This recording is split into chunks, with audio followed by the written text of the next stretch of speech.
একজন নারী কালো বোরকায় ঢাকা দাঁড়িয়ে আছেন একটি ভবনের দ্বিতীয় তলার কার্নিশে। পা শূন্যে। তিনি লাফিয়ে পড়বেন কিনা তা বোঝা যাচ্ছে না। এই দৃশ্য ভাইরাল হয়ে পড়ে সৌদি আরবে। কিছুক্ষণ পরেই দেখা যায় তাকে নিচে নামিয়ে আনছে একটি ক্রেন। কে এই নারী? কেন তিনি আত্মহত্যার চেষ্টা করলেন? ধারণা করা হয় তিনি ছিলেন দার আল রেয়া নামের এক নারী বন্দী কেন্দ্রে আটকে পড়া একজন। সৌদি আরবে একে বলা হয় পুনর্বাসন কেন্দ্র, কিন্তু আসলে এটা কি?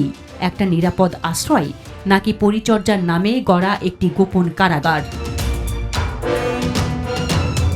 এই কেন্দ্রে পাঠানো হয় সেই সব নারী ও তরুণীদের যারা প্রেম করেছেন, যারা বাড়ি থেকে পালিয়েছেন, যারা বিয়ে করতে চাননি বা যৌন নিপীড়নের বিরুদ্ধে দাঁড়িয়েছেন। অনেকে কোনো অপরাধ না করেও এখানে আটক হন, শুধু অভিভাবকের অনুমতি না থাকায়। মানবাধিকার সংস্থা ALQST বলছে এই প্রতিষ্ঠানগুলো নারীদের দমন ও নিয়ন্ত্রণের হাতিয়ার। এক তরুণী বলেন, আমি যখন জানলাম আমাকেও পাঠানো হবে দার আল রেয়ায়, আমি আত্মহত্যা করতে চেয়েছিলাম। সেখানে গিয়ে যা দেখতে হয়, নাম ধরে নয়, নম্বর ধরে ডাকা হয়। দিনের পর দিন ঘুম পাড়ানো ওষুধ, নগ্ন করে দেহ তল্লাশি, কৌমার্য পরীক্ষা, মানসিক নির্যাতন। অনেকেই ভবনের ছাদে উঠে আত্মহত্যার চেষ্টা করেন, যেমন সেই ছবির নারী। এই কেন্দ্র থেকে মুক্তি পাওয়ার 3টি পথ। 1. একজন পুরুষ অভিভাবকের অনুমতি। 2. বিয়ে করা। 3. বয়স 30 পেরিয়ে যাওয়া।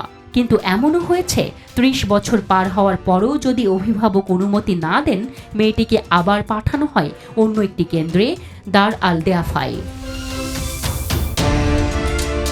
এক নারী জানান, আমি একজনকে চিনি যিনি একটি নিপীড়িত নারীকে সাহায্য করেছিলেন। তাকে 6 মাসের জেল দেওয়া হয়েছে।